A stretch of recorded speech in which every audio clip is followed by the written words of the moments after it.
किसी भी स्किल में मास्टर बनने के लिए भले ही वो टॉपर बनना हो, गिटार बजाना या बॉल थ्रो करना, ये प्रैक्टिस से आता है। प्रैक्टिस और कुछ नहीं बल्कि एक्शन की रेपिटेशन है, जो किसी चीज़ में इम्प्रूवमेंट करने के गोल से पैदा होती है, जो हमें हेल्प करती है ज़्यादा आराम, स्पीड और कॉन्फिडेंस से परफॉर्म करने में। हमें बेटर बनाने के लिए प्रैक्टिस हमारे दिमाग में ऐसा क्या असर डालती है? हमारे ब्रेन में दो तरह के न्यूरल टिश्यू होते हैं, पहला ग्रे मैटर और दूसरा वाइट मैटर। ग्रे मैटर हमारे ब्रेन में इंफॉर्मेशन को प्रोसेस करता है, जैसे सिग्नल भेजना, सेंसेस को नर्व सेल तक स्टिमुलेट करना। हालांकि वाइट मैटर ज़्यादातर फैटी टिश्यू और नर्व फाइबर से बना होता है। हमारी बॉडी को मूव कराने के लिए इंफॉर्मेशन को हमारे ब्रेन के ग्रे मैटर से चल के स्पाइनल कोड तक पहुंचने की जरूरत होती है। ये नर्व फाइबर की एक चेन से होकर गुजरती है, जिसे एक्सन बोलते हैं। तो प्रैक्टिस और रेपिटेशन हमारे ब्रेन की इनर वर्किंग पे क्या असर डालती है?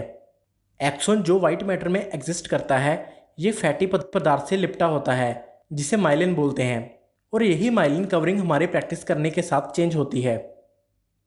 माइलिन एक तरह से बिजली की तारों की कवरिंग जैसी होती है।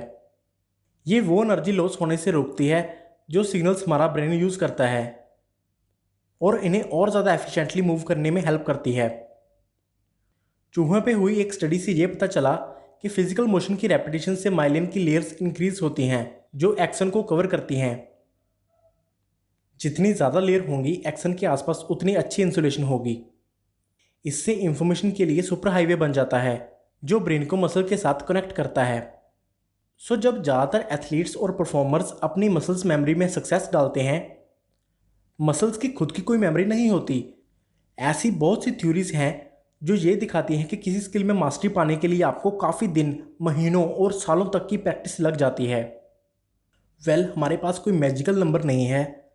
हमें ये सब पता है कि मास्टरी सिर्फ आवर्स के नंबर पे डिपेंड नहीं करती, बट ये प्रैक्टिस की क्वालिटी और इफेक्टिवनेस पे भी डिपेंड करती है। इफेक्टिव प्रैक्टिस कंसिस्टेंट, पूरी तरह से फोकस रहने से होती है, जो कि हमारे अब की हालत पे डिपेंड करती है। अगर इफेक्टिव प्रैक्टिस की एक चाबी है, तो हम कम प्रैक्टिस टाइम से बेटर रिजल्ट कैसे ले सकते हैं? Try these tips. हाथ में काम पर ध्यान केंद्रित करो। एक स्टडी में रिसर्चर्स ने 260 स्टूडेंट पे एक स्टडी की।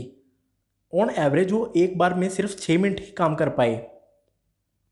लैपटॉप, स्मार्टफोन और स्पेशली फेसबुक डिस्ट्रैक्शन की सबसे बड़ी जड़ है। स्लोली शुरुआत करो, स्लो मोशन से। कोऑर्डिनेशन रेपिटेशन से ही बनती है, भले ही ये सही हो या गलत। अगर आप लगातार अपनी क्वालिटी प्रैक्टिस की स्पीड को बढ़ाते रहेंगे, तो ज़्यादा चांस होंगे कि आप उसे सही करने लगोगे। उसके बाद प्रैक्टिस रिपीट करके ब्रेक लेना एक बड़ी आदत है जो आपको डालनी चाहिए। स्टडीज़ ये बताती हैं कि बहुत से टॉप एथलीट्स, म्यूजिशियंस और डांसर्स एक वीक में 50 से 60 घंटे उनकी एक्टिविटीज़ को देखते हैं। उनमें से बहुत से उनके टाइम को प्रैक्टिस के लिए छोटे छोटे इंटरवल्स में डिवाइड कर लेते हैं, ताकि वो ज़्यादा से ज़्यादा सेशन बिना थके लगा सकें। एंड फाइनली, अपने ब्रेन में भी प्रैक्टिस को एक सपने की तरह देखो। ये आपको काफ़ी सरप्राइजिंग लगेगा, बट नंबर ऑफ स्टडीज़ ये बताती हैं कि एक बार फिजिकल मोशन इस्टेब्लिश कर लेने के बाद इसको सिर्फ इमेजिनेशन करके दोबारा प्रैक्टिस में लाया जा सकता है। एक स्टडी में 144 बास्केटबॉल प्लेयर्स को दो ग्रुप में बांटा गया। ग्रुप ए को फिजिकली बॉल को थ्रो करके प्रैक्टिस करने को बोला गया, हालांकि ग्रुप बी को सिर्फ मेंटली प्रैक्टिस करने को बोला गया। जब उनका 2 हफ्तों के एक्सपेरिमेंट के बाद टेस्ट किया गया, तो दोनों ग्रुप के एक्सपीरियंस प्लेयर ने सेम अमाउंट की इंप्रूवमेंट शो करी। जैसे जैसे साइंटिस्ट ब्रेन के सीक्रेट को रिवील करते जा रहे हैं, हमारे इफेक्टिव प्रैक्टिस की समझ उतनी इंप्रूव होती जा रही है। बात की एक बात यह है कि इफेक्टिव प्रैक्टिस ही है जो हमारी लिमिट्स तक पहुंचने के लिए हमें पुश करती है, ऊंचाई तक पहुंचने के लिए हेल्प करती है।